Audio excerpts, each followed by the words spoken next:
Hey, welcome to GameLayer, Alive. where we explore the science of play and the quest of learning. A grand finale for Season 1 of GameLayer. GameLayer, which uses a card game, the series of path cards, that recorded short, high-signal interviews on-site at GAMICON in NOLA, New Orleans, Louisiana. The compact series, daily micro-episodes. I'd like to move to the domain of play. Hello, and we're back. David Colmer here. I have another guest on the show. Would you like to introduce yourself? Sure. My name is Mike Mowad. I am the manager of documentation and training for a company called Docuvera. Docuvera is a structured component authoring program that's created specifically for pharmaceutical companies. And you work in learning management system, right? LMS? Correct. I'm Okay. responsible for all of the e-learning and the LMS that we provide to our customers. Great. Well, thank you so much for agreeing to join me on this. The cards that he selected first were science and logic, and then also building and design. Why do you think that you ended up with these cards specifically? You said you had something to say about that. Well, I guess it's because the overarching mission of our LMS is to be able to deliver customized training to customers based on their role while keeping track of 4 software releases a year and different customers being on different software courses. So we have, I think, around 27 modules that could be a part of 12 courses in 6 learning paths. Wow. It's complicated.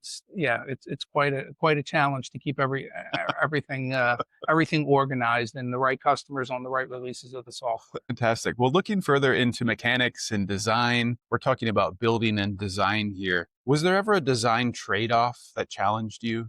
Looking at speed versus depth, or fun versus fidelity, or length versus quality? Right. Is there a dichotomy there that ever popped up in your work, do you think? Well, because of the resources that we have and the amount of updates to the software and the granularity of the modules, I wish there were more time to do things a little bit more creatively, maybe incorporate some games, but we pretty much just rely on simulating our software. So most of the learning modules, they start out with overviews and some page turners, but the heart of the training is really all a recreation of the software and what we call tours, where they're interactive tours where we tell the user certain things and then we ask the user to click on things within the interface. I think there's probably room to do things maybe a little bit more creatively, or maybe even add some games and things like that. It's just we just don't have the time to do it because of the rapid nature of the development and the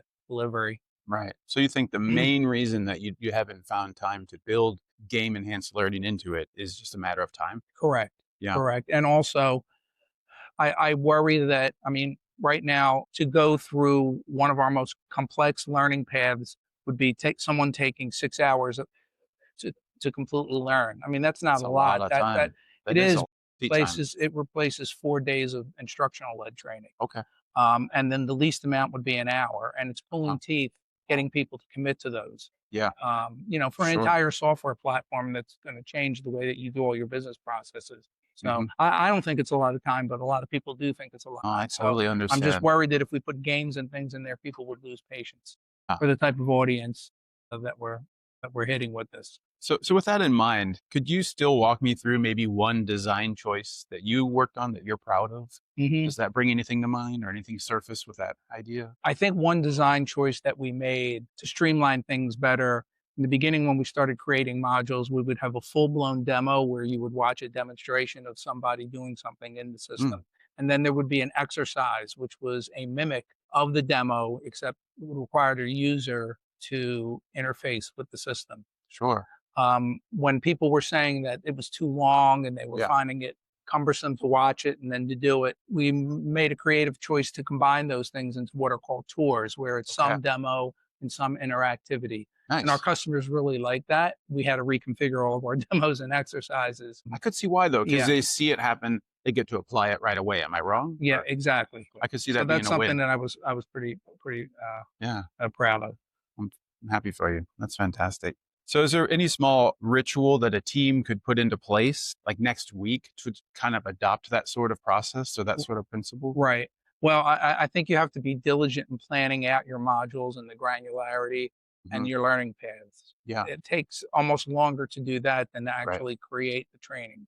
That makes sense. And to keep track of that. We keep track of it in spreadsheets. I wish we could keep track of it in our LMS, but our LMS, it's a good LMS. We like the platform that we chose, but there's not a huge amount of customization that can be done with like a big platform like Docebo, or like there's a couple other ones where, there's an infinite amount of ways that you can customize it. So we have to work within the parameters of the LMS.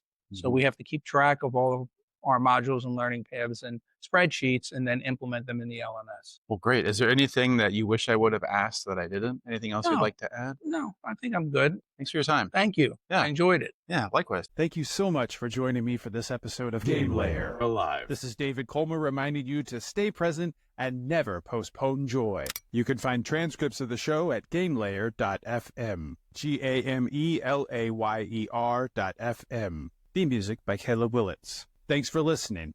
Now go, play. I play chess. I play Scrabble. I play Fauteuil. I play everything. Hide and seek with my kids. I play the piano. I play board games. I play guitar. I smash it on the pitch. I play chess. I play Othello. I play all the Marios. I play Success Strategist. I play Street Fighter. Final Fantasy. I play games of my own invention. Games of my own invention. Games of my own invention. Games of my own invention. There are many ways to play. Going for a walk together, doing nothing together is also playing. Anything that can cultivate your feeling of joy, relaxation, where you feel more recharged after doing that thing, and I think you can consider as something that we play with. I'd like to move to the domain of play